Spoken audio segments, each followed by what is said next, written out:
Speaking of on the line, in person, I guess I should say, for some pregame salutations, is Coach Sal, John Salavantis. Coach Sal, let's start with that kind of breaking news that we were just told. No Ciante Evans, he was a game-time decision. Looking at the depth chart, I'm not sure what they're going to do. Well, I'm sure the coaches have a plan. I mean, they went to plan B when they knew it was a game day decision. Now, how they're going to play that, we don't know. Normally, a Delicae would move over to that spot. Katsotanis would move into the free safety position. But they also have the ability to move Kelly back outside and put another linebacker, which they have more than enough of, in that position. So, we just have to wait and see how they work it out. Interesting dynamic with Tunde Adeleke, how great he's been all year at kind of filling those gaps, blitzing from the free safety position, and especially will be important against this Montreal running attack. And that linebacking core, who is the only thing that's been stable for all 15 games here in Hamilton, or all 14 games up to this point. So interesting how they're going to shuffle that around. Like you said it, I don't really know, but they must have a plan because they knew this was a possibility. Yeah, obviously they've got a plan. We'll wait and see how that works out. And as far as Adeleke as a blitzer, don't forget Kelly is also a great blitzer, so they could just switch those two guys up. And Kelly would be the pressure guy. Yes, Simone had a lot of praise for what Cam Kelly's been doing in that Sam linebacker spot this season. I think he said he was the best first-year Sam linebacker that he's ever played with. And what's this game going to come down to with these kind of conditions? How much are the conditions a factor in a game that really it's win or go home? For the offensive linemen, we just dismiss conditions. I mean, it doesn't matter if it's cold or it's wet or it's whatever. That is an out for the O-line group. As far as the other people, they adapt to whatever conditions are there. Andy was talking about the ball may be wet, the ground may be wet, the hands may be wet. It's more wet than it is the snow. The snow is really not a big issue in my mind. So I think you just dismiss the weather completely and go out and play. You think the footing will be a factor out there? They're continuously clearing the field here for the last couple hours, but I think once you kind of test out your footwear and you feel comfortable, I think you shouldn't even be – I would hope the players aren't even thinking of it at all while they're playing. Well, I agree with you. We often say the offense would have the advantage on a slippery field because they know where they're going. But also remember this. Offensive line play is such that we're in a very short space and we back up. The defensive line has to dig in and come against that pass rush, and they're the ones that end up in a slippery position and not being able to generate as much power coming up the field. Jeremiah Masoli making his 5th career playoff start. He seems like he's been getting better. We had talked about it earlier in the week that, really that first half last week against Saskatchewan really, I didn't say answered any questions, but it was a really nice bounce-back performance from the week before in Toronto. But what are you expecting to see from Masoli, early on, later? Like what kind of game plan do you think they have for Jeremiah? What Jeremiah has done, in my opinion, to make his case as the number one quarterback. He doesn't turn the ball over. Now, remember this. Montreal, I think, sacked the quarterback 10 times. But in the turnover ratio in those two games, it was 6-2 in favor of Hamilton.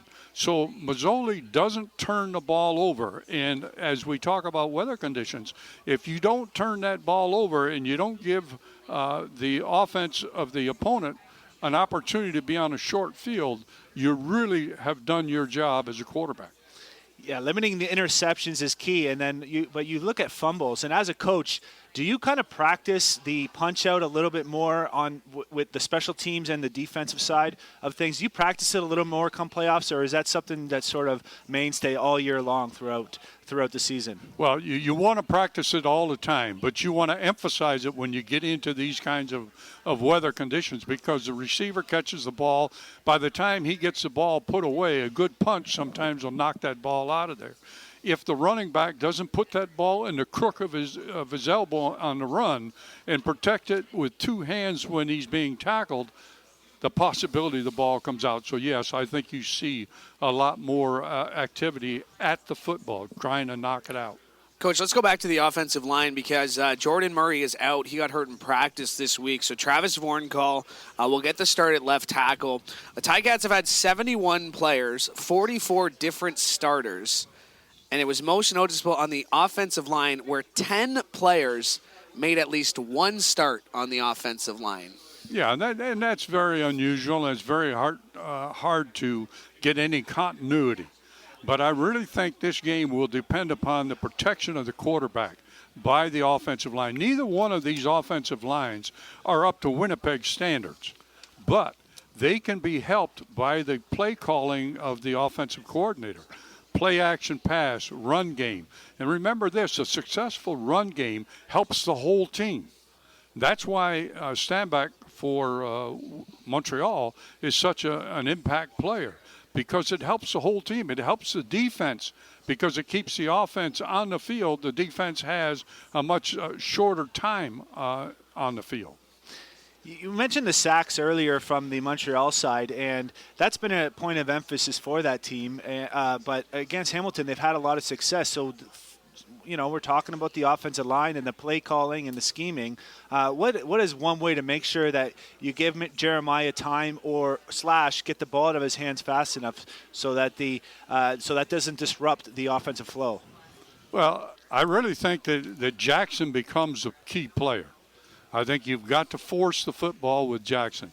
You may not make first down every time, but you got to make them believe that you're going to run the football. Now, you can run laterally across the field with those jet sweeps, etc., and you might be able to get upfield. But at the same time, when you plant that foot, when you're coming laterally across the field and try to drive up the field, it's very difficult on the ball carrier.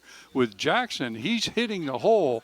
Press the hole really hard. Stay in behind your offensive blockers. Hope they get up to that second level and drop your pad level and get yourself some good running room. All right, so we're just getting some confirmation here from the Ticats that Deontay Evans is out. We knew that. Tunde Adeleke is going to start in his spot, and it is going to be Stavros Katsantonis who starts at safety. So that's how the Ticats will line up. Stavros has gotten out there a couple of times this season. We have seen him. We haven't seen him a lot lately, but, I mean, it's not like this is his being thrown to the Wolves for his first game out there. I saw Hitch here just a moment ago, and Katsantonis reminds me of Hitch when Hitch was a youngster. Really a hard hitter, a guy that comes full force downfield. The problem we'll have is how much experience does he have in the middle of the field where he has to be able to protect his two halfbacks on the deep end of the thing and be able to run from sideline to sideline. So how they use Katsantonis will be important, and I think they need to go and play a lot of zone against this team. If you blitz this team and you don't get home, Eugene Lewis or Winicky is going to make you pay. They are good at the 50-50 ball, and that's the ball that you get when you see man-for-man coverage.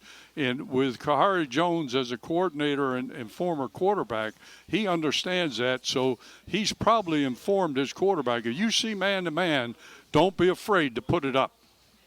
Yeah, well said, and that's some high praise comparing to a young Rob Hitchcock, a legend here in Hamilton.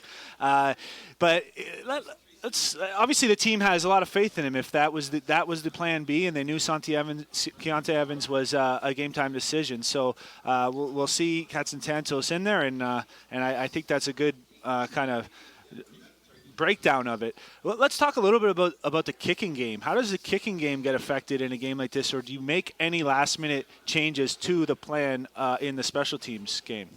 I think special team wise, you're okay on your cover team. You're halfway decent on your return team. The problem may be when you're backed up and you have to punt the football, do we have enough leg to get it out of there? We don't want to be giving up 2 points when you're backed up. And adversity in these ball games, you're going to end up with a fumble or something that's going to turn the ball over deep, and you're going to have to work out of your own end. I think the kicking game with David Cote is in favor of Montreal right now in my mind. Coach, we mentioned William Stanback, rightfully so, 1,000-plus yards. We haven't mentioned Don Jackson yet, and he kind of missed that game in Toronto, and it felt like a different offense. He was back against Saskatchewan, put up some good numbers. How much of a factor is he going to be tonight, and how important is it for him to get going early to let Montreal's defense know that they're going to have to be ready to defend the run?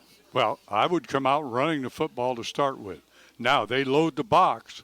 You're going to go back to what we talked about with the quarterback. If they load the box, they're going to go man for man. I'm going to take my chances down the field with this great receiving core for Hamilton and with Masoli throwing the ball. So if they don't load the box, then I think you keep pushing Jackson at them until they do have to come down and play that run. Remember, the run game itself is a setup for the passing game in this kind of weather. Later on in the show, I'm going to talk a little bit about playoff mindset and, how important is it to just keep, throughout the 4 quarters, sort of keep your eye on the prize, so to speak, and make sure you're coming out with the mentality of having better mental toughness with the guy across from you, but also not getting caught into any silly penalties and really doing anything that's selfish to cost your team in a playoff game. That is so important, especially now with Evans out and you're down to your 5 in the secondary.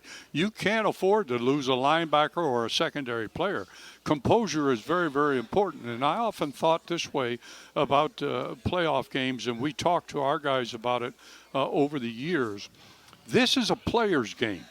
This is not a coach's game. This is a player's game. You put the players on the field, and you expect them to do a great job for you.